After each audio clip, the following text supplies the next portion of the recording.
All right, murder mystery. We all love a good murder mystery, so do it, Rockapella. Oh yeah, I went there. You remember.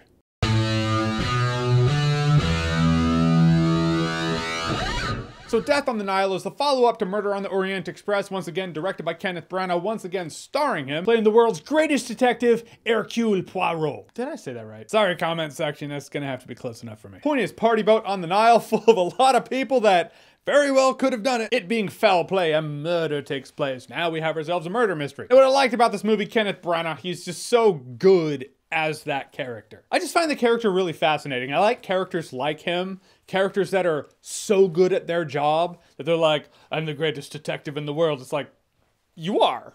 You're not just saying that. They're a bit arrogant, a bit flashy. They like being the center. They like making a big show of their findings. It's like when you're playing Mortal Kombat online with someone and you go up against someone who's just better than you, like doesn't corner you, lets you get out of the corner, but still kicks your ass. And they do the teabag thing, you know, the ducking, and you're like, you earned that teabag. Kenneth Branagh in this movie earns every proverbial teabag he gives. Now, this movie has a packed cast of great actors, all of which do great in their roles. I'm not even gonna talk about specific ones because in order to keep it objective, what I mean by that is usually in a murder mystery, if you talk about the ones that stood out, that means they had more to do, which means they might very well be the murderer. So to keep it fair, I'm gonna have to either talk about the entire cast or I'm gonna have to talk about Kenneth Branagh only. They do enough with the characters keep you guessing. You're guessing like, is that a red herring? Is it a clue? I will give a special mention to YouTube's own Russell Brand, who says YouTubers can't be in movies. I know, he was an actor and now he has a YouTube channel. In a world where it used to be, oh, YouTuber hopes to be an actor one day, now it's actor hopes to be a YouTuber one day. My, how times change.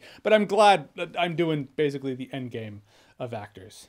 Just skip that step entirely. What do you want me to say? I don't know, Russell. I think it would have been pretty cool if he came on screen and said, hello, you 4.8 million miracles, but I digress. And the movie looked great. Not just cinematography, which it does have really good cinematography. It's appealing, it's smooth, gives you a good look. I mean, we're on the Nile. We're in Egypt. A lot of cool stuff to see. The movie understands that. So yeah, you have these great epic sweeping shots of these amazing locations. CGI? Of course, not as noticeable as Moonfall, but you know, it is. But I still liked it, but what I liked most is the vibrant color and contrast in this movie. Something I don't generally touch on. I should more, I totally get that, but to be fair, most movies are just kind of muddy looking, whether it be a byproduct of digital filmmaking, naturally looking muddier than 35mm physical film, and things are shot in digital now, so here we are, or it's just kind of what we're going for.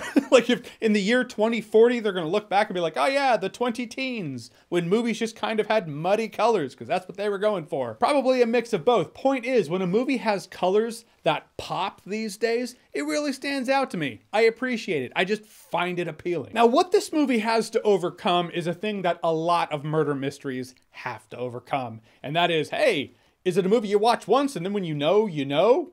Or is it a movie that has multiple viewing potential? Which is pretty par for the course for a lot of murder mysteries out there. Looking at one I think is above par, has rewatchability. That'd be The Hateful Eight. That's not the only one, but I'm gonna address that because that movie has interesting characters and great dialogue. Tarantino's known for is the dialogue, you know? So you still have that dialogue to entertain you as it's going on. Death on the Nile doesn't really have that. Like I said, the actors do a great job in the movie for their roles, but the characters aren't as interesting as the mystery is, if that makes sense. And this does run into a thing that a lot of murder mysteries these days do, and that kind of compromises the rewatchability for me, and that is when you're following along, you're not really following everything because the detective or whoever's investigating this thing is seeing things that you're not seeing. I mean, it's impossible to see. The camera doesn't really focus on certain things.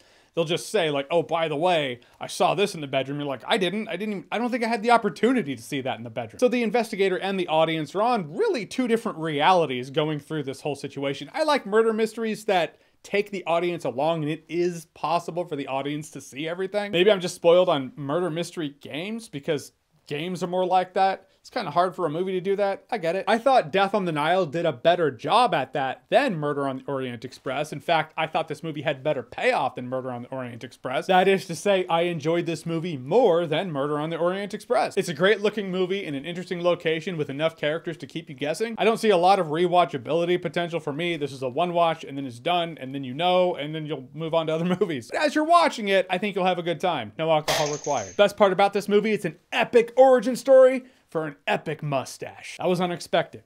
If only the Justice League could have given us an epic mustache origin story.